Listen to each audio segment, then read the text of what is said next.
Hello friend, this is Rahul. तो आज की वीडियो में हम new classical theory of interest पढ़ेंगे। इसको हम लोनेबल फंड थ्योरी भी कहते हैं। इससे पहले हमने एक क्लासिकल थ्योरी पढ़ी थी और इसके बाद हमने एक केन्जियन थ्योरी पढ़ी थी।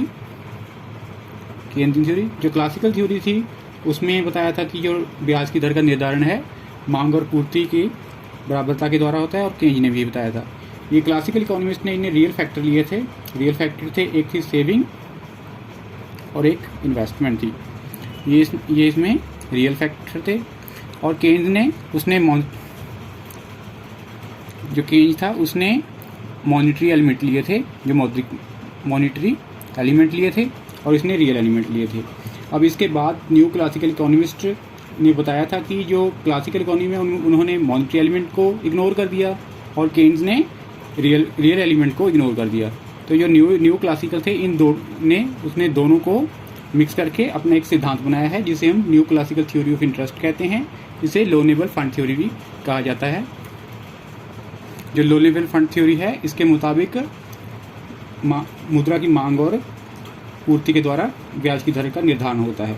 अब देखते हैं कि ये मुद्रा की मांग और पूर्ति क्या है। सबसे पहले हम डिमांड फॉर मनी देखते हैं। डिमांड फॉर मनी, इसमें 4 एलिमेंट हैं। सबसे पहला है इन्वेस्टमेंट। ये क्लासिकल इकोनॉमिस्ट ने ही बताया था कि जो पैसे की मांग है वो इन्वेस्टमेंट के लिए की जाती है। जो इन्वेस्टर होते हैं वो डिमांड फॉर मनी करते हैं ताकि वो इन्वेस्टमेंट कर सके। ये रेट ऑफ इंटरेस्ट के इन्वर्स रिलेशनशिप होता है।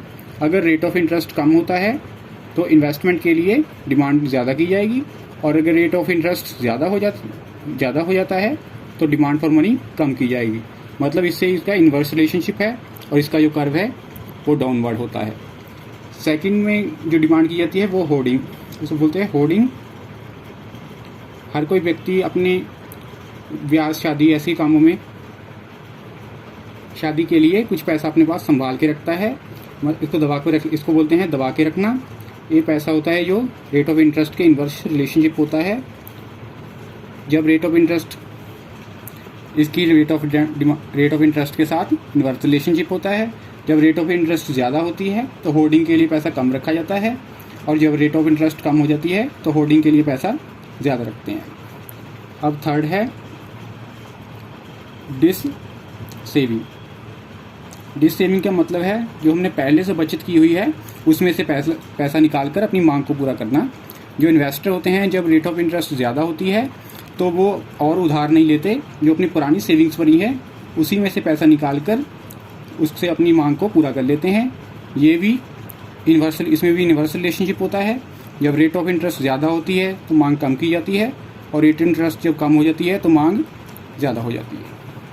तो ये 3 एलिमेंट हैं, इसके द्वारा हमारी जो डिमांड फॉर मनी निर्धारित होती है।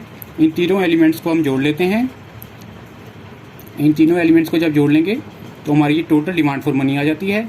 इस साइड हमारा रेट ऑफ इंटरेस्ट है और इधर डिमांड फॉर मनी है। अब नेक्स्ट देखते हैं हम सप्लाई ऑफ मनी। अब हमने डिमांड फॉर मनी के बारे में देखा। अब नेक्स्ट देखते हैं सप्लाई ऑफ मनी। सप्लाई में देखते हैं कौन कौन से एलिमेंट हमारे। सबसे पहला एलिमेंट है हमारा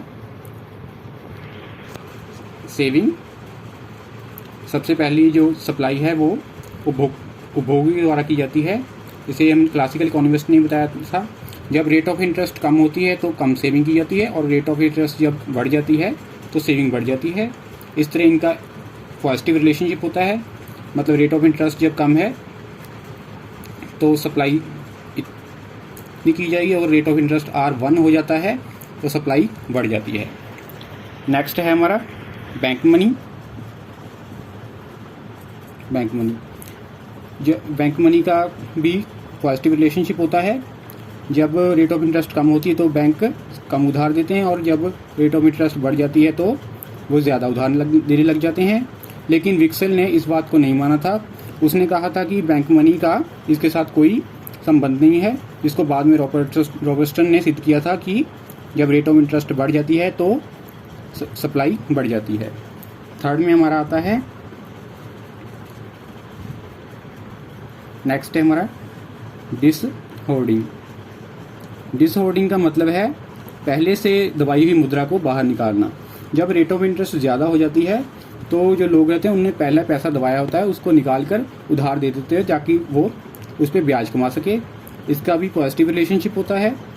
जब कम होती है रेट ऑफ इंटरेस्ट तो कम पैसा बाहर निकाला जाता है, और जब रेट ऑफ इंटरेस्ट ज़्यादा हो जाती है जैसे R से R1 हो गई तो ये ज़्यादा पैसा निकालते हैं। 4 में आता है डिसइन्वेस्टमेंट। डिसइन्वेस्टमेंट का मतलब होता है जो इन्वेस्टर होते हैं वो अपना इन्वेस्टमेंट से पैसा निकाल कर उसको उधार दे देते हैं। जब रेट ऑफ इंटरेस्ट ज़्यादा हो जाती है तो वो इन्वेस्टमेंट से पैसा निकाल कर उधार देने लग जाते हैं।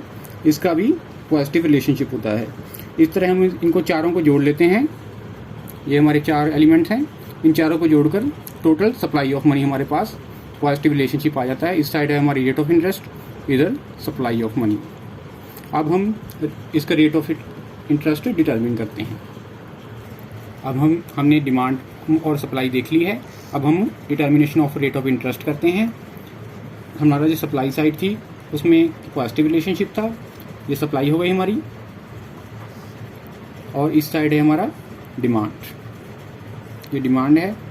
अब इन दोनों का उसको हम मिला देते हैं इस तरह, ये सप्लाई और डिमांड। यहाँ पे डिमांड कर्व और सप्लाई कर्व आपस में कट करेंगे, वहाँ पे हमारा रेट ऑफ इंटरेस्ट डिटरमिन हो जाएगा, और ये मनी की डिमांड एंड सप्लाई है, मतलब आर पे हमारा रेट ऑफ इंटरेस्ट डिटरमिन हो रहा है। तो ये था हमारा लो लेवल फंड थ्योरी। अब इसके बाद हम मॉडर्न थ्योरी के बारे में पढ़ेंगे।